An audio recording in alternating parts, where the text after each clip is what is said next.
السلام عليكم أخواتي، أهلا بكم في قناتي كرشي هاجر. في هذا الفيديو حنكملوا الجزء الثاني بالنسبة للجورب. بعد ما سجنا وارتفعنا حتى 33 سطر، حافظنا على نفس المجموع هو 70 من غرزة المنزلقة. لاحظوا معي هنا نسجنا 5 أجزاء. هذا العرض اللي كان مناسب بالنسبة إلي. إذا كانت رجلك عريضة تقضي تزيدي في القياس.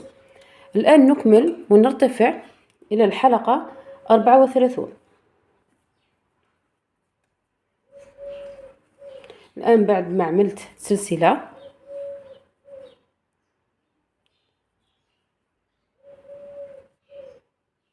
الآن ننسج منزلقة بهذا الشكل.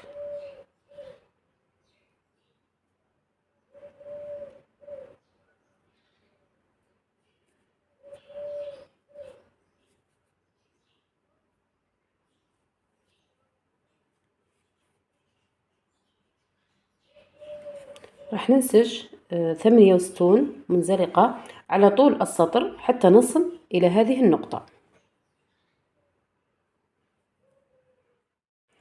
الآن بعد ما نسجنا على طول السطر 68 من غرزة المنزلقة، هذا بالنسبة لسطر 34، وكنا تركنا غرزتان مناش راح ننسجوا فيهم. راح نصعد ونلف العمل تاعي. هذا بالنسبة لسطر 35 راح ننسج غرزة المنزلقة بدون زيادة أو نقصان، ونحافظ على نفس المجموع هو 68 من غرزة المنزلقة. راح ننسج بنفس الطريقة على كامل السطر حتى نصل إلى نقطة النهاية هنا. الآن نرتفع إلى سطر 36. راح نلف العمل، ننسج منزلقة في هذا السطر. راح ننسج 66 من غرزة المنزلقة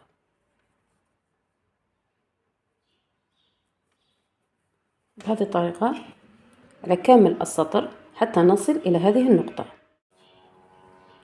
هذا بالنسبة للسطر 36، كنا نسجنا 66 من غرزة المنزلقة وتركنا غرزتان. لاحظوا معي. الآن نرتفع بسلسلة، نرتفع إلى السطر 37، أيضا ننسج غرزة المنزلقة ونحافظ على نفس المجموع هو 66 من غرزة المنزلقة على كامل السطر.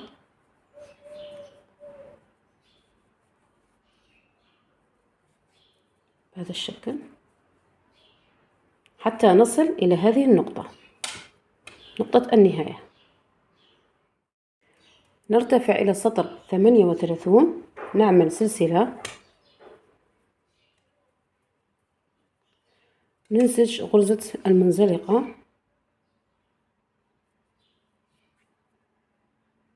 راح يكون مجموعها هو 64 من غرزة المنزلقة.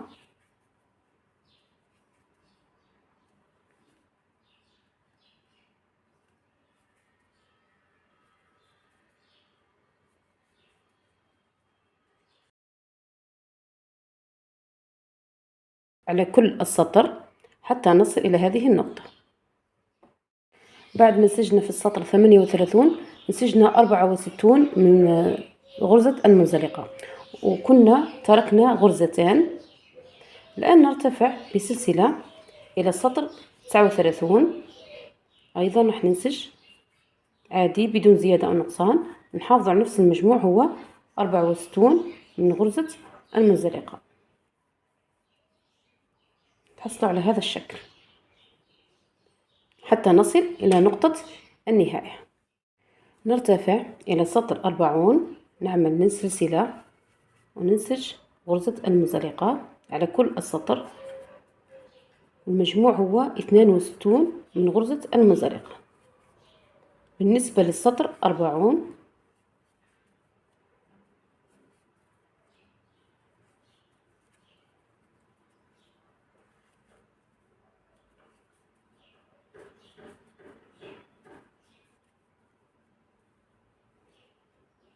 وهكذا حتى نصل إلى هذه النقطة. هذا بالنسبة لسطر 40، كنت نسجت فيه 62 من غرزة المنزلقة. الآن بعد ما تركنا غرزتان راح نرتفع بسلسلة في السطر 41. راح نكمل نسج بمنزلقة بدون زيادة أو نقصان، ونحافظ على نفس المجموع هو 62 من غرزة المنزلقة على كامل السطر.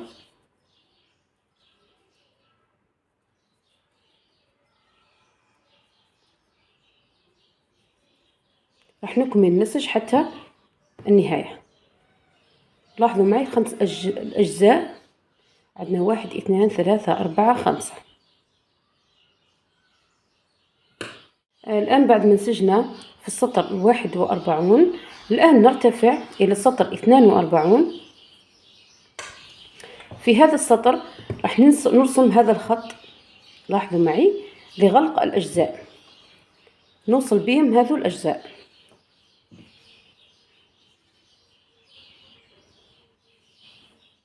بعد ما كنا ارتفعنا بسلسلة ننسج غرزة المنزلقة بهذا الشكل،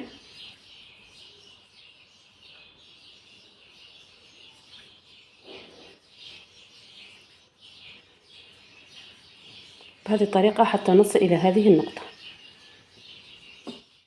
ما زلنا في السطر 42. الآن نكمل نسج ونوصل هذه الأجزاء مع بعض بهذا الشكل.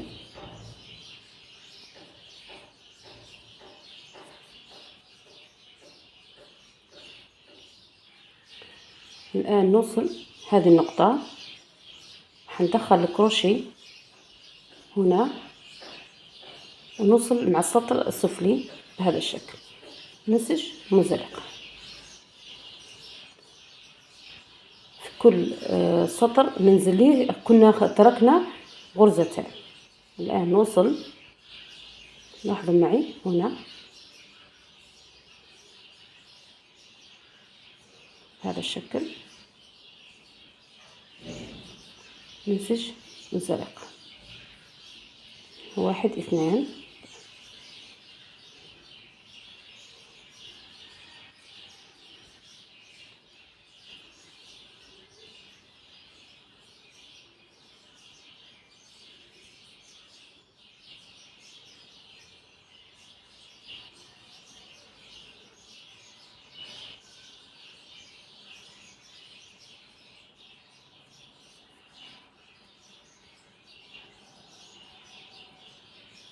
هنا كنا خلصنا سطر 42، وكان المجموع هو 70 من غرزة المنزلقة.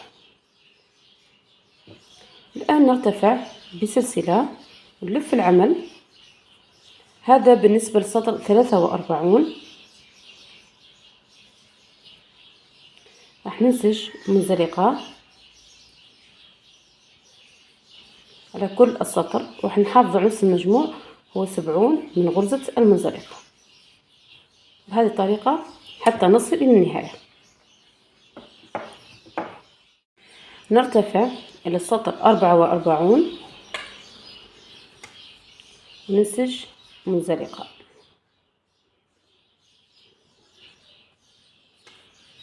في هذا السطر راح ننسج 62 من غرزة المنزلقة، لأني في هذا السطر راح نترك 8 غرز. هنا نتوقف، ننسج 62 من غرزة المنزلقة ونترك 8 غرز.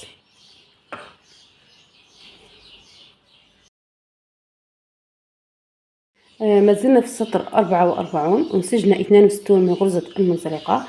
لاحظوا معي هنا تركت 8 غرز، هذو ماناش راح ننسجو فيهم. الآن نرتفع بسلسلة وننسج غرزة المنزلقة، نحافظ على نفس المجموع هو 62 من غرزة المنزلقة على كل سطر.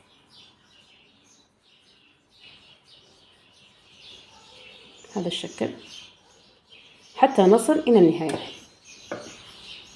هذا بالنسبة للسطر 45. الآن نرتفع بسلسلة إلى السطر 46.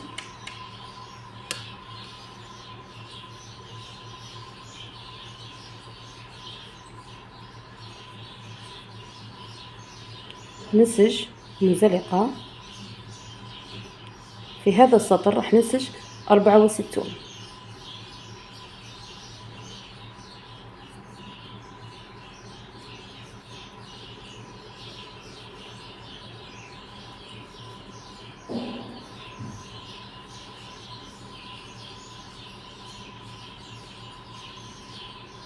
الآن نكمل حتى نصل إلى هذه النقطة. ما زلنا في السطر 46. هنا كنت نسجت 62 من غرزة المنزلقة. الآن نوصل هذه النقطة مع غرزتين هذا الشكل، واحد واثنان منزلقة، راح يصير عندي المجموع هو 64 من غرزة المنزلقة. الآن نرتفع بسلسلة في السطر 47.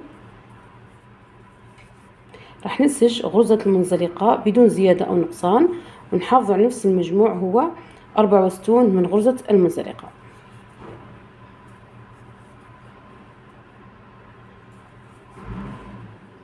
هذا الشكل تحصلنا عليه. إذا نواصل النسج حتى هذه النقطة. بالنسبة لهذا السطر 47، الآن نرتفع بسلسلة إلى السطر 48 وراح ننسج بمنزلقة. بالنسبة لمجموع السطر هو 66 من غرزة المنزلقة، راح ننسجها على كامل السطر.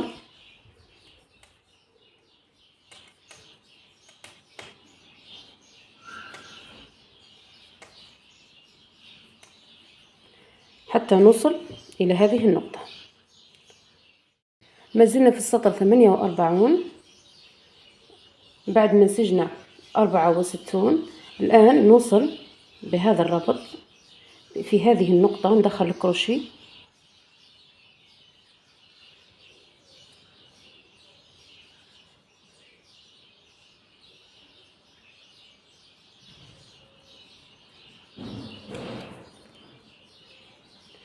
نوصلها مع الغرزة اللي في الصف السفلي بهذه الطريقة، وننسج منزلقة. راح ناخذ غرزتين حتى يصير عندي المجموع هو 66 من غرزة المنزلقة. هذا بالنسبة للسطر 48. بقيت لنا 4 غرز. الآن نرتفع بسلسلة في السطر 49. راح ننسج عادي غرزة المنزلقة، ونحافظ على نفس المجموع هو 66 من غرزة المنزلقة. راح نكمل حتى نصل إلى هذه نقطة النهاية. ما زلنا في السطر 49. هنا كنت عينت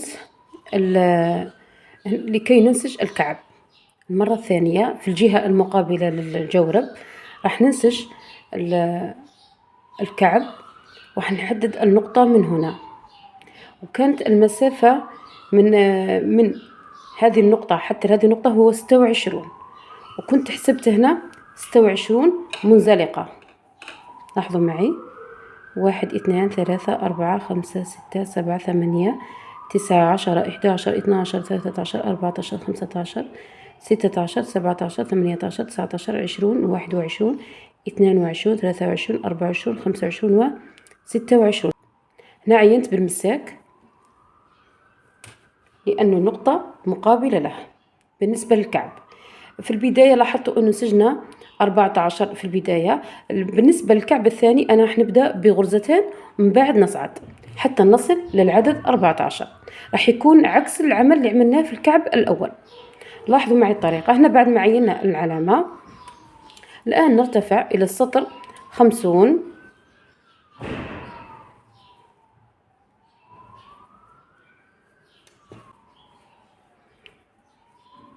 ننسج سلسلة وراح ننسج 26 من غرزة المنزلقة.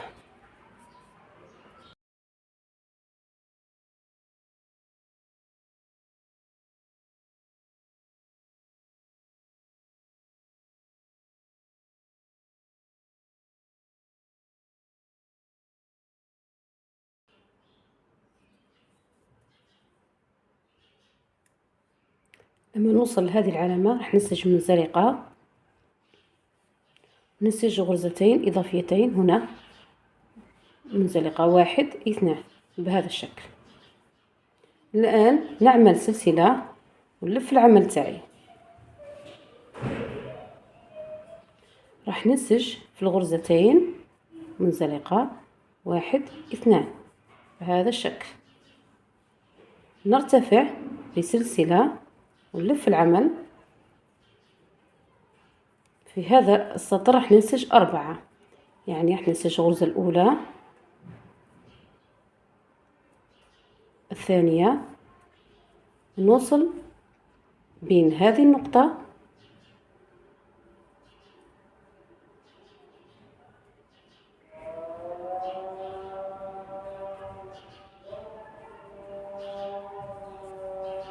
راح نوصلها مع السطر السفلي، يصيروا عندي 3 4 غرز بهذا الشكل. نرتفع بسلسلة وننسج 4 من غرزة المنزلقة.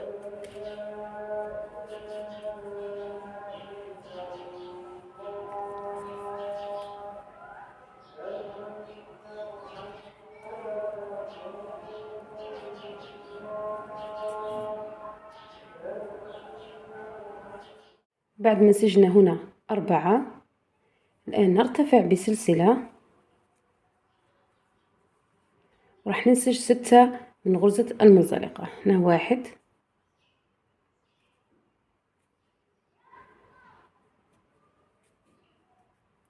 2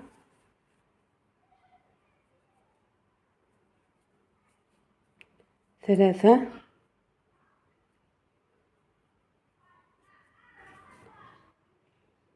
ننسج 4 من غرزة المنزلقة. الآن راح نربط بين هذه النقطة والسطر السفلي، راح نأخذ منه غرزتين، راح يصير عندي المجموع هو 6 من غرزة المنزلقة.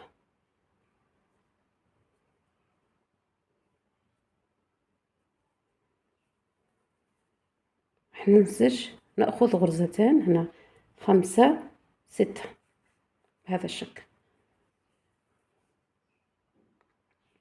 الآن نرتفع بسلسلة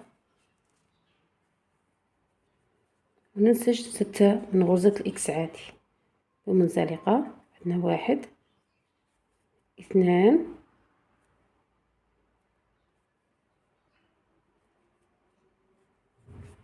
3 4 5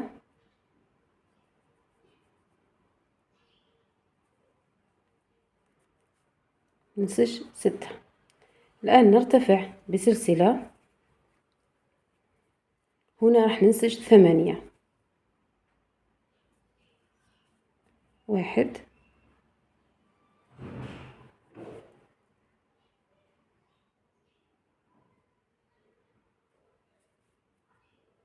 2 3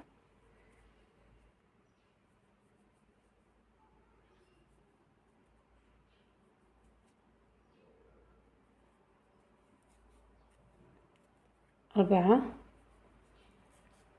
5 6.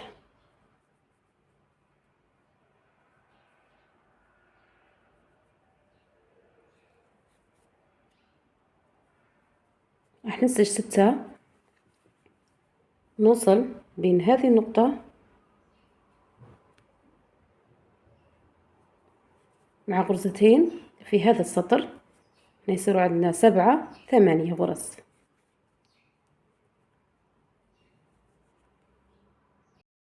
الآن نرتفع بسلسلة وننسج 8 غرز من غرزة المنزلقة. عندنا 1 2 3 4 5 6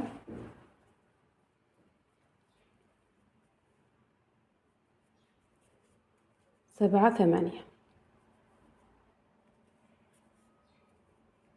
هذا الشكل. نرتفع بسلسلة نلف العمل وراح ننسج 10 من غرزة المنزلقة. 1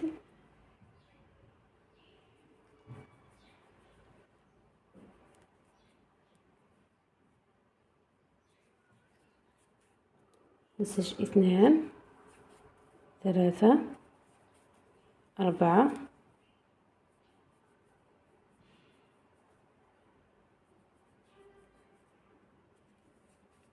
5 6 7 8.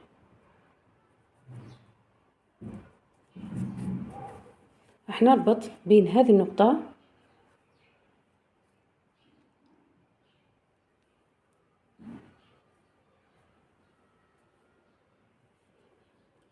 ننسج الغرزة 9 10 بهذا الشكل. الآن نرتفع بسلسلة، هنا راح ننسج 10 من غرزة المنزلقة، 1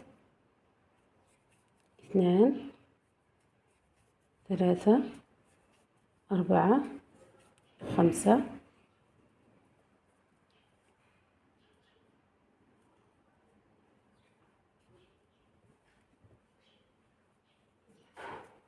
6 7 8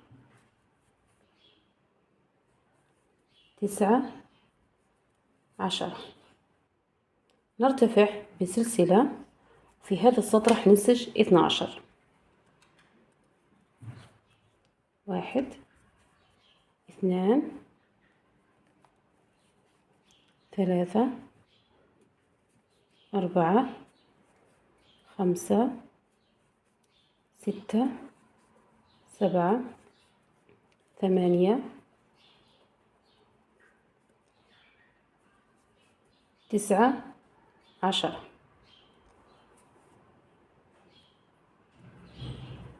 راح نربط، ندخل الكروشيه في هذا الجزء،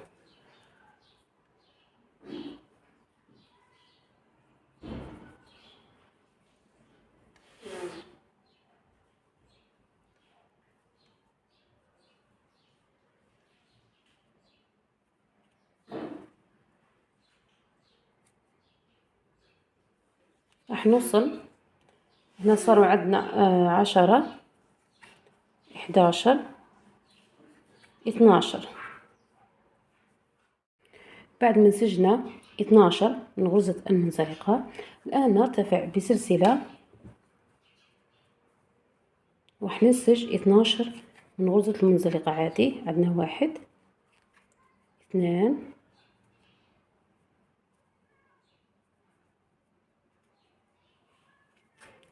3 4 5 6 7 8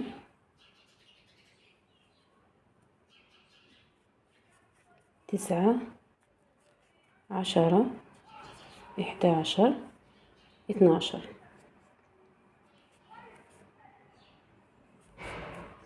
نرتفع بسلسلة ونلف العمل. الآن راح ننسج 14 بعد ما نسجنا، بعد ما ارتفعنا بسلسلة ننسج 14 من غرزة المنزلقة. 2 3 4 5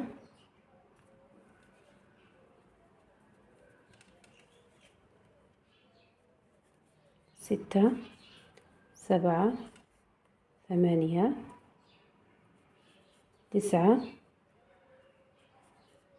10 11.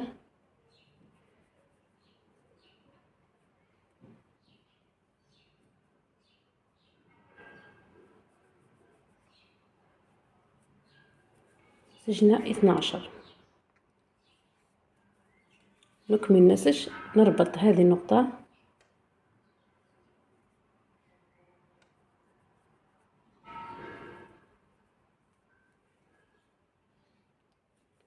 نأخذ الغرزة، تصير عندنا 13 و 14.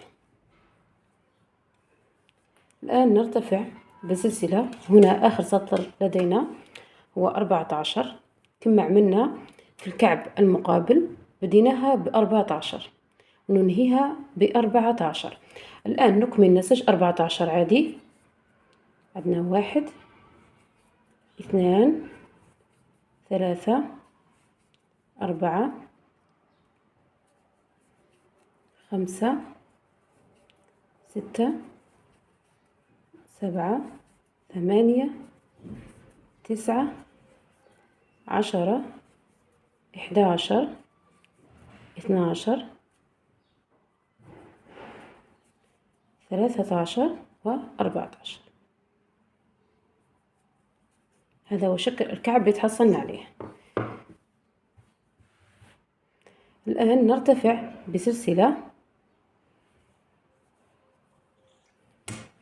هنا راح ننسج آخر سطر لدينا، راح نربط هذا الجزء مع السطر ونكمل حتى لهذه النقطة.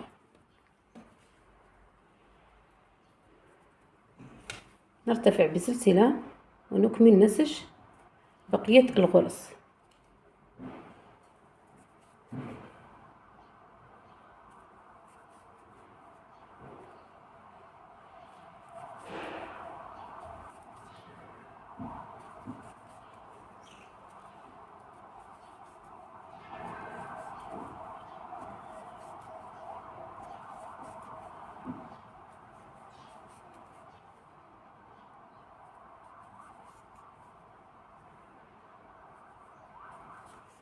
ثلاثة عشر، هنا 14 ونكمل.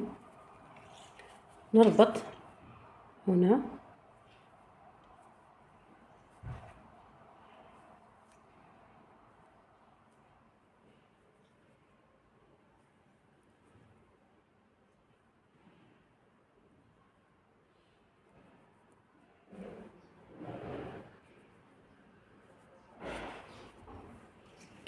مع السطر السفلي 15 16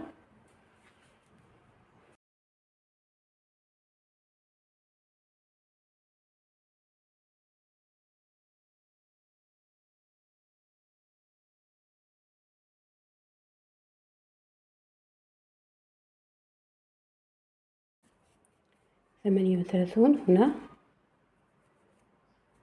39 و40. هذا الحساب لدو من هذه النقطة عندنا 40. الآن نربط. لاحظتوا في السطر 49 تركنا 4 غرز. الآن نربط ونأخذ غرزتين من السطر السفلي. هنا 40 صار عندنا 41 42 بهذا الشكل. من هذه النقطة بقيت لنا غرزتين 1 2. الآن راح نرتفع بسلسلة للسطر 51 وراح ننسج بمنزلقة حتى نصل إلى هذه النقطة النهاية.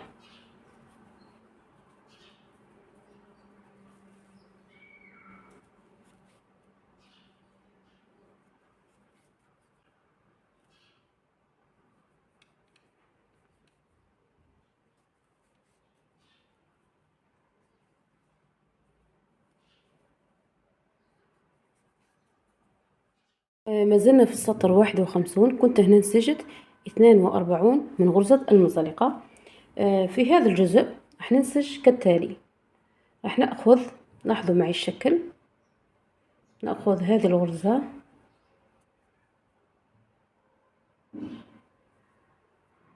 بهذا الشكل، ننسج منزلقة.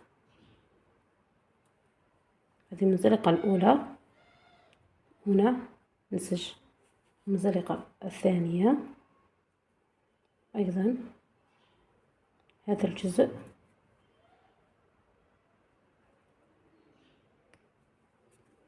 ننسج منزلقة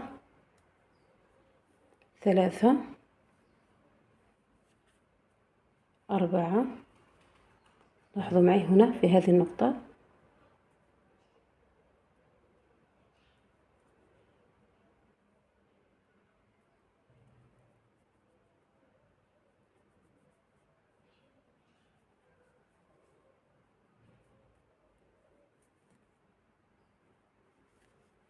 نسج منزلقة. صار لدينا 5 6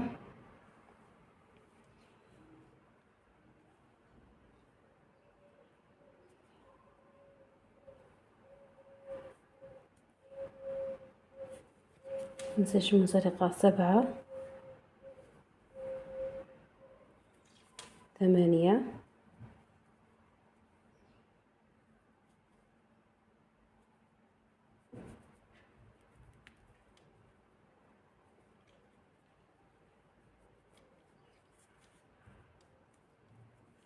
9 10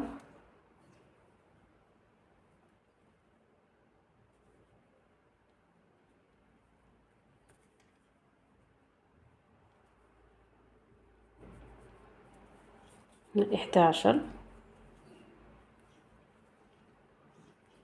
12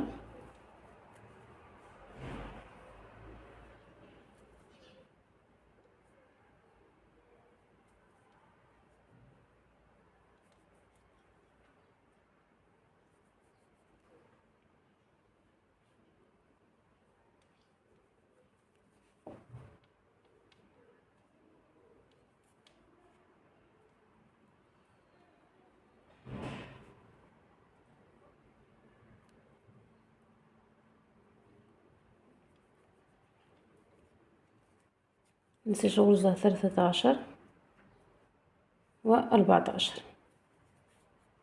بهذا الشكل.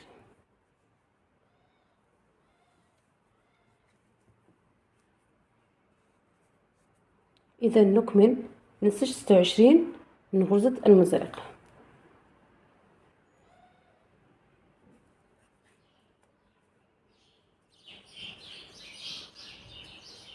بهذه الطريقة حتى نصل إلى النهاية.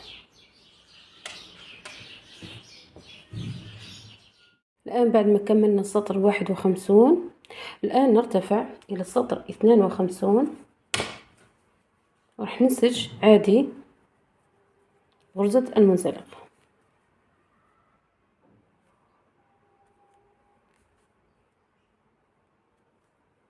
بعد ما نرتفع بسلسلة ننسج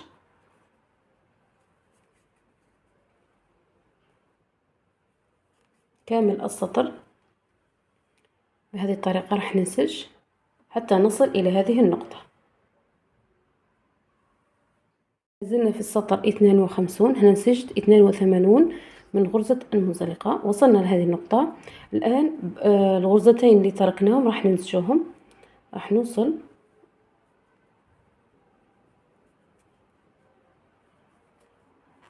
هذه النقطة مع الغرزة في السطر السفلي هنا 83 و 84. إذن في السطر في هذا السطر 52 راح ننسج 84 من غرزة المنزلقة. نرتفع بسلسلة.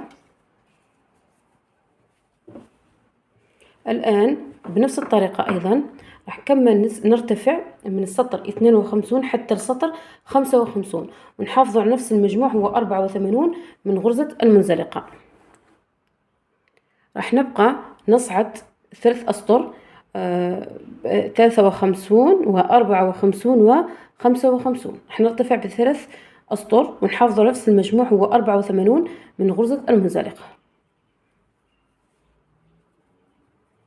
هنا بعد ما ارتفعت بسلسلة نكمل النسج حتى السطر 55. إذا نحن نرتفع ب3 أسطر نحافظ على نفس المجموع هو 84 من غرزة المنزلقة وهكذا نكمل النسج حتى النهاية. بعد ما نسجت سطر 53 وحافظت على نفس المجموع هو 84 من غرزة المنزلقة نرتفع إلى السطر 54 وراح ننسج أيضا نفس الطريقة ونحافظ على نفس المجموع هو 84 من غرزة المنزلقة.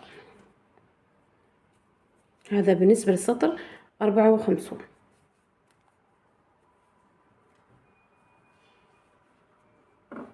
هذا بالنسبة للسطر 54 وكنت حافظت على نفس المجموع هو 84 من غرزة المنزلقة. الآن نرتفع بسلسلة إلى السطر 55. نرتفع بسلسلة وننسج عادي بدون زيادة أو نقصان 84 من غرزة المنزلقة. وهذا السطر هو آخر سطر لدينا في الجورب، يعني راح ننسج سطر 55 نحافظ على نفس المجموع هو 84 من غرزة المنزلقة حتى نصل إلى نقطة النهاية. لاحظوا معي هنا كنا خلصنا عمل الجورب، خرجنا بهذا الشكل. آخر سطر لدينا هو كان 55، حافظنا على نفس المجموع هو 84 من غرزة المنزلقة. الآن راح نعمل سلسلة ونسحب الخيط اللي راح نعمل بعد به الخياطة. راح نسحب قدر عمل الخياطة بهذا الشكل.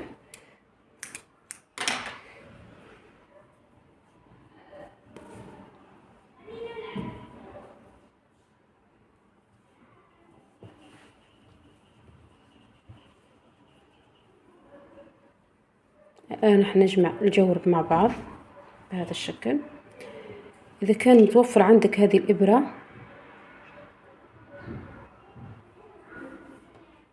الآن راح ندخل الإبرة في الخيط ونجمع الجورب مع بعض. لاحظوا معي الآن في هذه السلسلة نسجنا فيها، راح نأخذ الجزء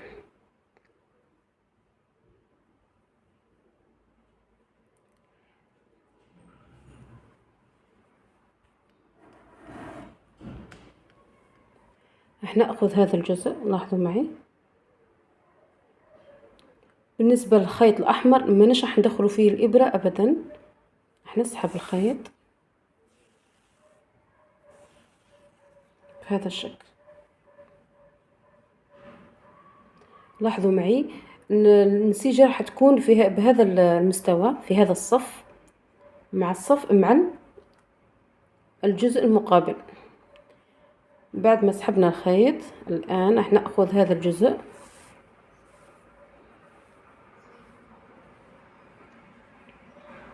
في الغرزة الموالية، راح ننسج بهذا الشكل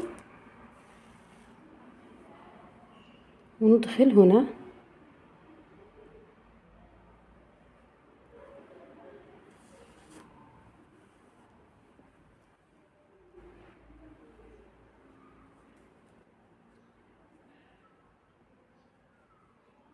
الآن نأخذ من الغرزة السطر المقابل راح نأخذ هذا الجزء فقط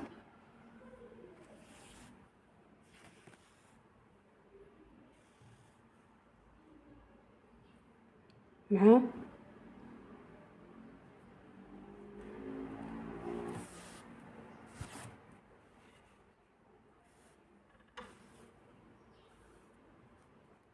بهذا الشكل.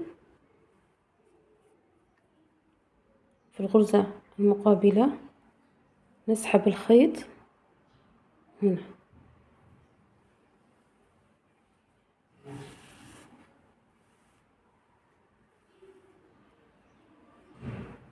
لاحظوا معي الآن نكمل. نأخذ هذا الجزء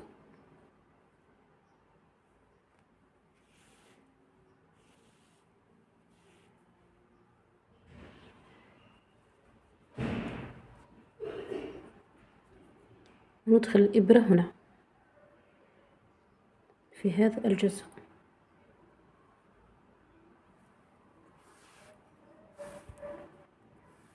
حتى تتشكل عندي على شكل هذه الغرزة سلسلة. نأخذ الغرزة الموالية مع الخط هذا اللي رسمناه بهذا الشكل وهكذا حتى تتشكل عندي هذه السلسلة. نكمل بنفس الطريقة أيضا، راح نسحب الخيط نحاول اللون الأحمر هذا ما نلمسوش بالإبرة، نأخذ هذا الجزء فقط لأنه هذا الخيط من بعد راح ننزعه.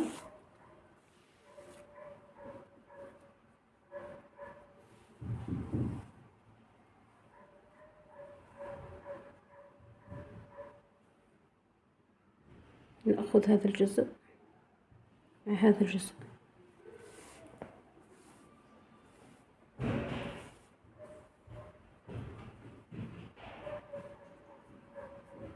نأخذ مسط المولي هذه الغرزة بهذا الشكل.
راح نكمل نسج بنفس الطريقة حتى نصل إلى هذه المنطقة، حتى نصل إلى هذا الجزء.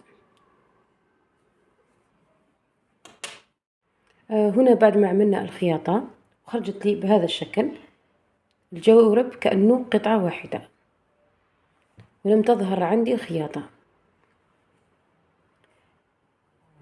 إذا بعد ما وصلت هنا راح لاحظوا معي الآن راح نسحب الخيط بهذا الشكل، راح نسحب الخيط اللون المخالف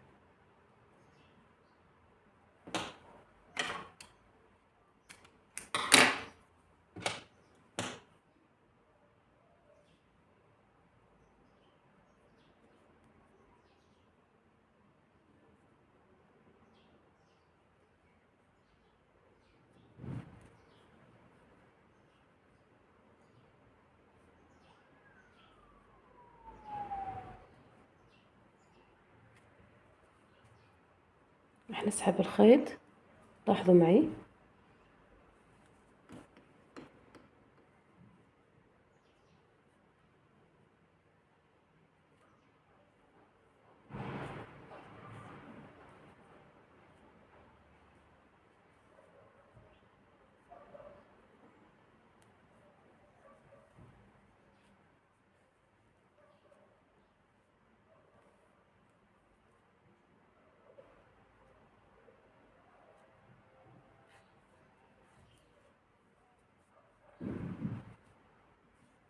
كأننا ما عملنا خياطة.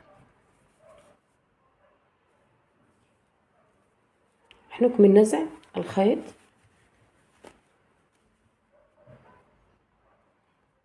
لاحظوا معي هنا بعد ما نزعنا الخيط المخالف اللون الأحمر خرج لنا بهذا الشكل. الآن راح نعمل خياطة في هذا الجزء.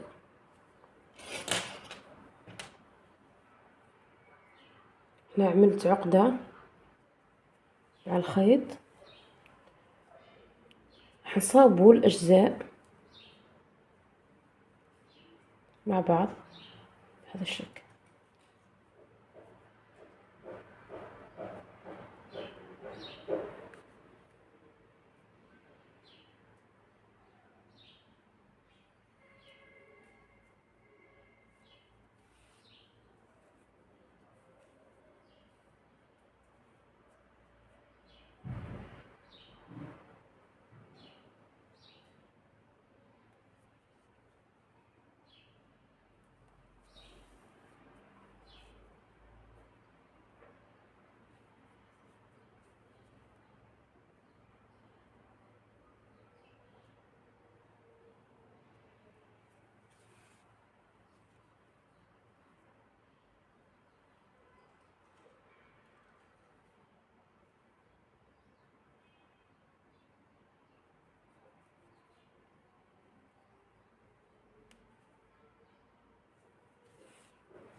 نعمل عقدة ونخفي الخيط.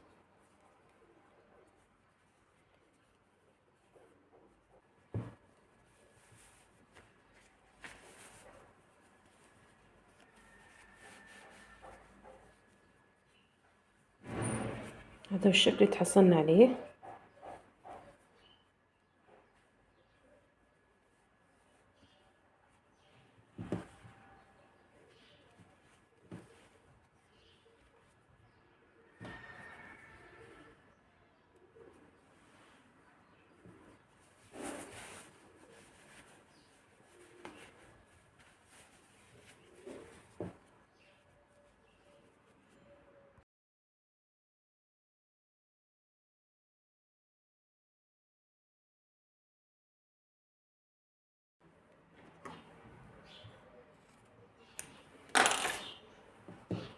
هنا كنا خلصنا عمل الجورب، كان خرجنا بهذا الشكل.